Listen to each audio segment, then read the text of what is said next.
This is an unprecedented time in our country. We've never dealt with something like this before. And with this uncertainty, we get a lot of anxiety because we feel unsafe when things are uncertain. And we've known that. It arouses our stress response.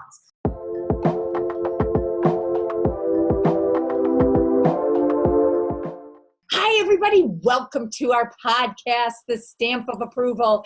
Thanks for joining. So during the pandemic, we're providing many podcast episodes with a variety of topics with some of the very best professionals in their fields so that we can help you during these uncertain times. We're going to get through this. Create a plan for yourself, your personal life, your business, and take action. I'm Kristin Stampini. My husband, Mark, and I own multiple businesses. In 2017, we opened our virtual assistant business where we help small business owners hire, train, and staff administrative assistants at a very affordable price. We have a real estate business as well. My real estate career actually began during the financial and real estate crisis back in 2007. And during that time, I was personally bankrupt and broke. Over the years, we were able to build $1 million real estate team. Currently, we have a small real estate team as well as a real estate brokerage. We have a real estate investment company, and I'm also a real estate coach for the Craig Proctor Systems. So today, my guest is Dr. Rachel Needle.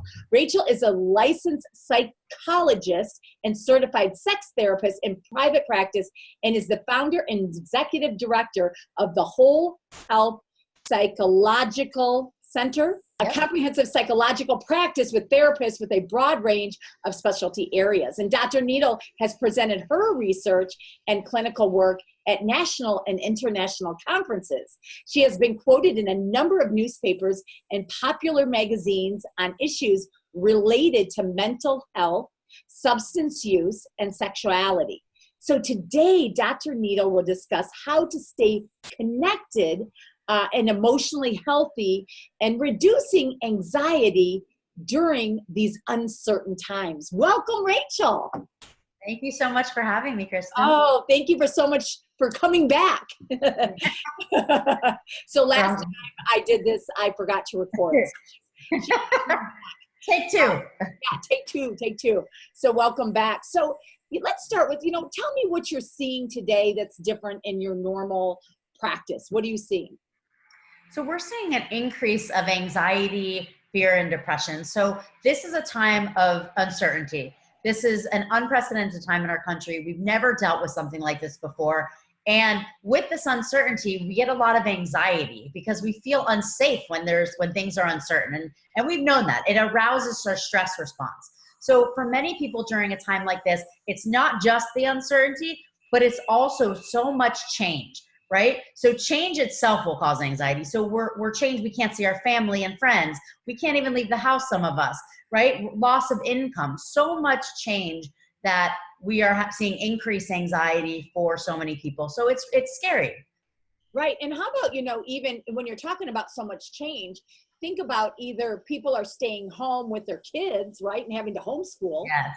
Which they aren't used to, or their kids are online, but they're having to help more, or maybe one spouse has a job, one doesn't, or both don't, and both working from home. So I'm sure those are some of the issues that you're dealing with today. Oh, for sure. It's a lot.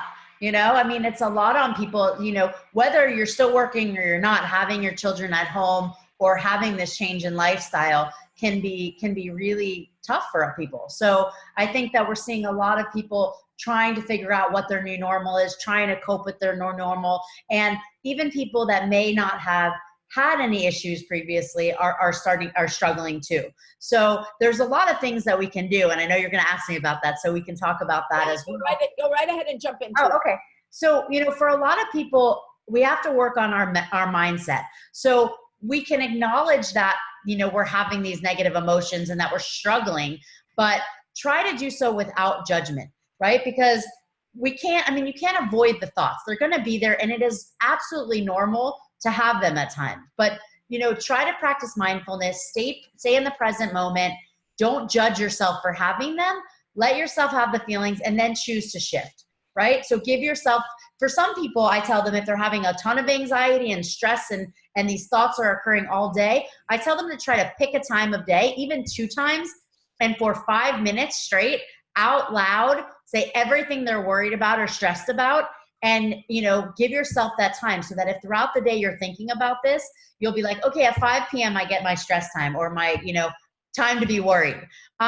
Also, a lot of people will do things differently now and not structure their day. So they may have lived a very structured life before, with going to work, and they might have gotten up to work out, had their routine, but they're not doing that now. I say it's really important to create structure. It may be a different type of structure, but make sure you still have your schedule, make sure you still have your routine, and stick to them.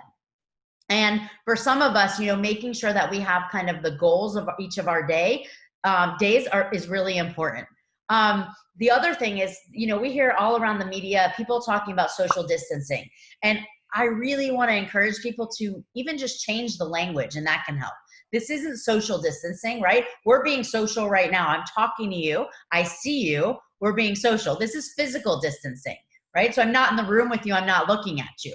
But make sure that you're maintaining connections with your friends, with your family. Do Zoom calls like, we're doing Zoom now. Schedule something every day for like a tea or coffee time with somebody.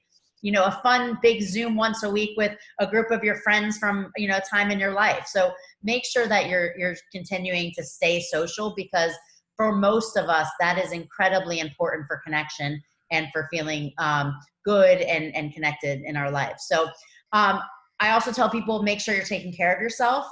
For, some of us, that means different things, but make sure you're eating healthy and exercising and doing different things that will help boost your immunity.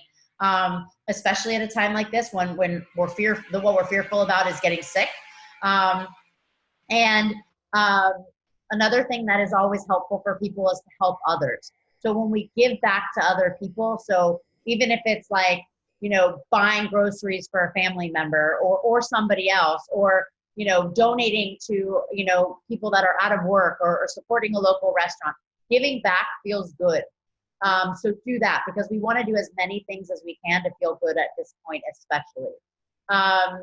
Another thing that could be helpful is finding something that you can control. So a time like this, we feel so out of control. That uncertainty, and I mean, we cannot control what is going on right now. We just have to sort of sit back and watch. So find something that you can control, and by doing that, it will help decrease your anxiety. So for me, I started organizing my bathroom. So organize your files, organize your bathroom, do a project that you've been putting off, something like this. And the thing that I always make sure that I stress when I talk to people is know that there is help. So if you're struggling, there are mental health professionals like myself. We're doing telemental health counseling. So we do therapy over the internet. You can see us, we can see you. If you're not comfortable with that, phone is even an option. So make sure that you reach out. Again, my name is Dr. Rachel Needle, and I'm at the Whole Health Psychological Center, which is 561-721-6400, or wholehealthpsych.com. You can also always pick up the phone and call 211. So those are some good options if you're struggling as well. No, that's great. That's a lot of information that you just gave. So I got more. I stopped. Yeah, because I want to kind of talk to you about what you just talked about. So making sure that you are still staying connected, right? Yeah. And making sure that, even happy hours, people are having happy hours, right? Yes. I even watch people that are cooking together. I've seen that, where they're doing like, just kind of like you and I are doing, or setting up either their phones or the computers, and they're actually cooking and talking to each other. So it's like you're with them, right? Or you're sitting there and having a glass of wine, either with a bunch of people, friends, family. But staying that connection. I mean, when people are depressed, it's tough to even get out of bed sometimes, right? Absolutely. And there's different types of depression. If we're talking about major depressive disorder, that is definitely something that some people struggle with. And it's not, other people want to say it's about motivation. That's not what it is, right? There's so much more that goes into, severe and persistent mental illness and things like major depressive disorder. So it's not as easy as, well, just get up. Yeah. So you want to make sure that you're monitoring that. And if you're struggling, make an appointment with someone like myself. We can also determine if you should make an appointment with a psychiatrist, and maybe medication would be helpful. But, at least try to do one thing a day for yourself, and continue to try to stay connected. So even if you're in bed and you make a phone call, to a friend. I always think that, we're going to get through this. It actually could be a lot worse, than it is. I mean, fortunately, it's not, it's not good, obviously, with people losing jobs and so on and so forth, but it could be, I try to look at it as very optimistic and say, hey, we're going to get through this. It's only been a month. Look at the different wars we've had and the years and years of depression we've gone through. The worst thing that could happen, obviously, is, somebody getting sick or you getting sick and things like that. But the thing is that we're going to all get through this. It's going to be different. Okay. When we do open up, our different states or whatever, things are still going to be different, right? Things are going to start up slow because people are still not going to feel real comfortable going out. And we just need to be mindful, like you said, but start doing that now, even going outside and sitting there, right? And getting, especially we're here in South Florida, getting some sunlight, right? Because that makes us happy. Really important. Vitamin D. Yeah. And we're very lucky. I feel so fortunate, right? So we can go outside. And I think a lot of places in the country are beginning to be able to at least do that, just at least for a few minutes. But yeah, if you can get outside, if you can go for a walk where there aren't other people around, because now they're saying, still be careful with the air droplets outside. So make sure you're safe. If you need to wear a mask, wear a mask. If you have your own kind of backyard or balcony, get out in that, because it does really help with our mood when we have that fresh air. So absolutely continue to do things like that. And we don't want to, if we are having, like Rachel was saying, if we're having, unfortunate thoughts or things like that, just give yourself a couple times a day, because the mind is so powerful, right? So give yourself a couple times a day, but don't try to dwell on that. Try to look towards positive things, right? Yeah, it's important to allow ourselves to have emotions, right? So it's okay for us to be scared. I'm scared, right? It's a scary time, but make sure that you are, having those emotions and then working on shifting so that you allow yourself to have them, acknowledge them, don't judge yourself for having them, and sit in them for, don't sit in them for 3 hours. If you want to give yourself, 15 minutes to do it, then give yourself 15 minutes, but then shift.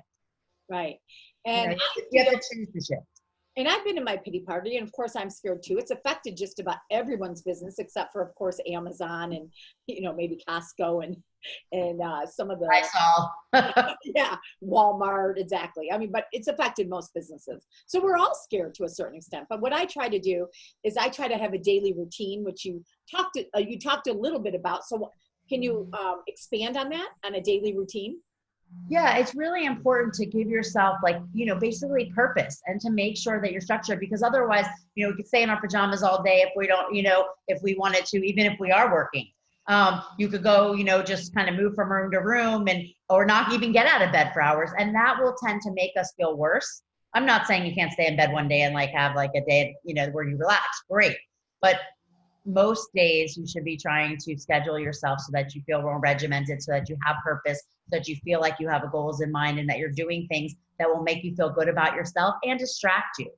We want to stay in the moment at times. And then sometimes we want to be able to do things that allow us to not be thinking about what's going on in our world, because the fear is very real, because it's about loss of income. It's about change. It's about family members. It's about health, right? Not everybody will survive. That's a fact. We have people dying every day, and that is one of the scariest things to think about. But we have to take control of what we can. We can protect ourselves the best possible. We can continue to physically distance, wear masks, do what they're telling us to do, and that will help protect us so that we hopefully are not one of those people. Yeah. And then, reducing anxiety. What else can we do to reduce anxiety? Because people are obviously a lot more anxious today. Yeah, so there's a couple of techniques we can talk about that people can work on at home. And one is one that I think people are very familiar with, called diaphragmatic breathing, where we breathe from our diaphragm. So really, when you inhale, your diaphragm should kind of expand. And when you exhale, it should go back in. So I tell people to breathe in through their nose, watching their diaphragm expand to a count of 5. Hold it for a count of 3, and then exhale for a count of 5. So practice doing that a couple times a day, even when you're not anxious, just to sort of get your body used to it. And over time, our physiological response will change if we continue to do that. So that can be really good for reducing stress. Other things include grounding techniques. One grounding technique is just about kind of sitting in your chair or wherever you're sitting and starting at your feet and working your way up, noticing things, how your feet feel, how your feet feel on the floor. Then how the rest of your body feels, what you smell, what you taste, what you hear. One grounding technique is actually also, I think we talked about it last time, the 5, 4, 3, 2, 1 grounding technique, where you name 5 things around you. So maybe I see something, a spot on my wall, or a basketball sitting on my counter. I actually have one, so don't think that's crazy. I'm in my office and I have a signed Heat basketball. Oh, do you really? I do. Actually, it is from a live auction event from a charity event I went to, and actually it was purchased for me by a friend of mine. So she really wanted to buy something else, and I had already bought everything I was going to buy, and I said, "That's awesome," and she bought it for me. So I'm very lucky to have it. It's actually one of our congresswomen who bought it for me. That I'm friendly with. Do you have Dwayne Wade or LeBron or Bosch or any of them? Unfortunately, no. Oh. Not any of them, but I'm very happy with the players. Oh, that's cool. That's really awesome. So name the 5 things around you. Describe 4 things that you can feel or touch around you. So like I mentioned, the ground under your feet, or even, my hair on my neck and my chest right now. Listen for 3 things you can hear. So I hear, the lawn being mowed behind me. I don't know if you hear it. I hope not. Sorry. Maybe your stomach rumbling if you're hungry. Name 2 things you can smell. So if you don't necessarily smell something in the place you are, go somewhere else and work on, seeing if you can smell something. And then say 1 thing that you can taste. So, maybe you taste something in your mouth from the last thing you ate, whatever it is. So that's a 5, 4, 3, 2, 1 method. And if you didn't catch all that because it was quick, you can Google it, and I'm sure something will come up, and it will be around that, same process that I talked about. So what does that do exactly? It helps you to stay present in the present moment and reduce your anxiety. Very cool. Yeah. So what else are you seeing with people? So, we're just seeing for people that have experienced, who have a trauma history, we're still continuing to see this impact them in similar ways. And for others, this is a traumatic event. So we're seeing some of those trauma responses as well, especially in people, who have a family member or a friend or somebody who has, had coronavirus, and even some that, have lost people as a result of coronavirus. So, wow. Yeah. So you know people that have lost people, or some of your clients? Yeah. Wow. And are you finding that the age is and the health is what's affecting a lot of them?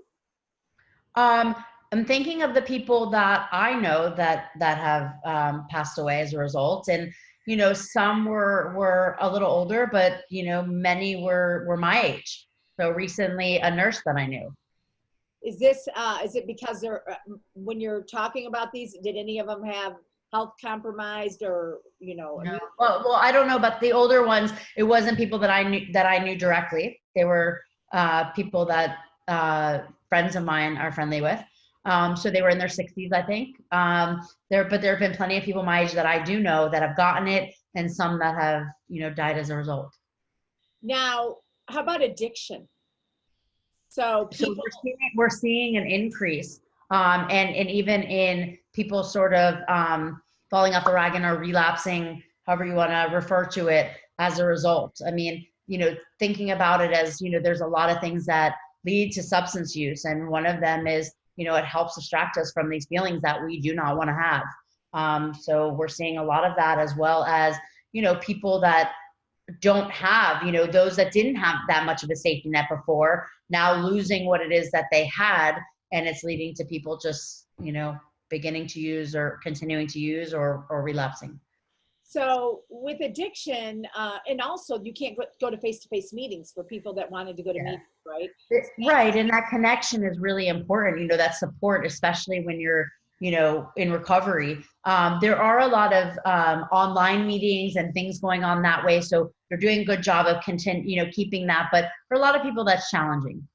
So what do you recommend to and if somebody's watching or, listening to this, what do you recommend that people like that do? Continue to stay connected, do the online meetings, pick your support system. I mean, for all of us, right? Maintain, know who your support system is and reach out on a regular basis.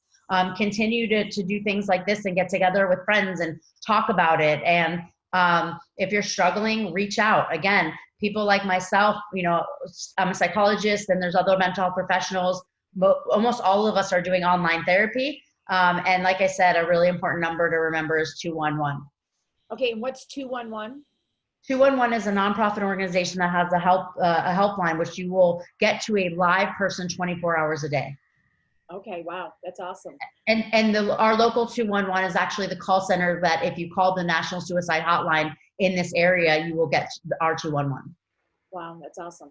So basically a few things, I don't know if there's anything else that you wanted to cover today, but basically staying connected, staying on routine, right? Yep. Allowing your breathing in the, what'd you say, the 5-4-3-2-1 method. Yep. And then making sure that to whatever your thoughts are, it's okay. Go ahead, but only do it a couple times a day because your thoughts are so powerful, right? And making sure that, you try to reduce your anxiety, in multiple different ways that you can, but staying on a routine and, getting outside, getting in the sun and things like that definitely help. Right. And for people that, have lost their jobs and are nervous or people are worried about money, even if they haven't, creating a job and listing like what are your necessities can be really helpful. I talk to people a lot about positive affirmations. So make sure that you create some affirmations that work for you. So something like I am happy and I'm home with my family, or I will persevere. And, I've really been encouraging people to try to shift the way that they're thinking about things. And I know that's hard, but if you can shift this and try to find some silver lining and remind yourself that, we could potentially use this as a way to grow and persevere and for the future. So if you can shift your thinking and try to, look at this as a time to foster growth, resilience, a new appreciation for life, that can be really helpful. Wow, that's awesome. And, we're in this together. I mean, we're all going through the different emotions. There are people out there. So I'm trying to educate as much as I can and bring on people like Dr. Rachel Needle. But also I brought on a CPA yesterday that actually went over like 10 different things to help you in yourself on what you could. And the thing is there's a lot of fake news out there. So you got to make sure that you are watching things with people that you trust.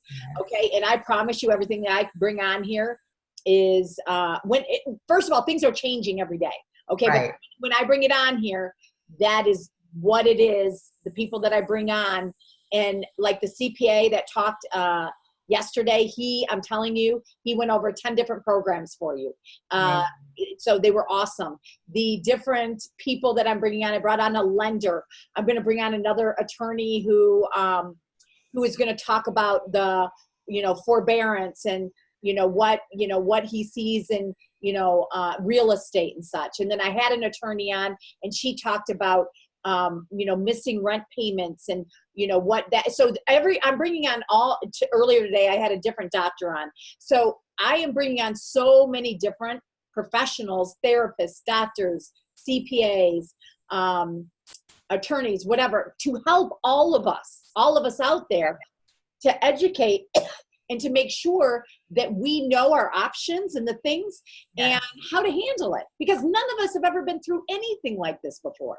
And it's Oh, for sure. And information is, something that will help us, right? So information, educating us will help us to feel more safer and less anxious about what's going on, right? The more information, well, I don't want to say the more information, the better, because one of the things you said, reminded me that, limit your media and social media. Take it. So you can't sit there and just watch all day, and because it's just too much, right? We can't handle that much. And like you said, things are changing all the time. So make sure that you limit your exposure to media and social media during this time, and get information, but know your sources. Like you said, get the right information, update yourself, but don't become obsessed with the different changes and what you're doing. Do what you can to stay safe and to stay sane. I mean, I guess. Yeah, exactly.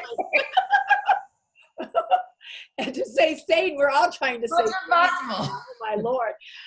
So Dr.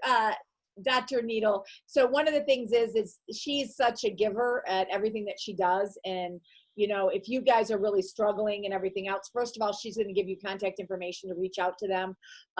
They, at this time, if you're really, really struggling, they're billing people on a scale or not, you can talk. Yeah, we always work at my Whole Health Psychological Center, the practice, our goal is to never turn anyone away. So we always work on a sliding fee scale, but we are not turning people away. So if someone can't pay, it's not a problem. We're going to make sure that you get the help that you need. Wow, which is amazing.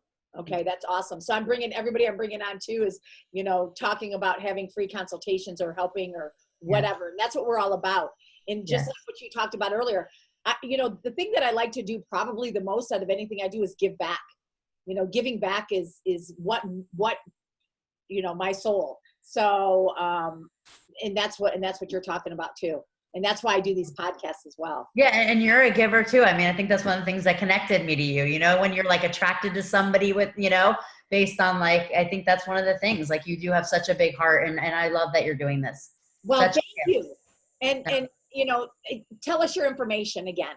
Sure. So Dr. Rachel Needle, 561-721-6400. You can also look at our website, wholehealthpsych.com, and reach us at 561-721-6400 again, or wholehealthpsych@gmail.com. Awesome. I also have a website, drrachel.com. drrachel.com. Oh, yes. That's awesome. It has a lot of information on there as well. There's some, and I'm starting to write some blogs there as well about different things associated with the coronavirus. So don't wait, don't wait. Make sure you're reaching out.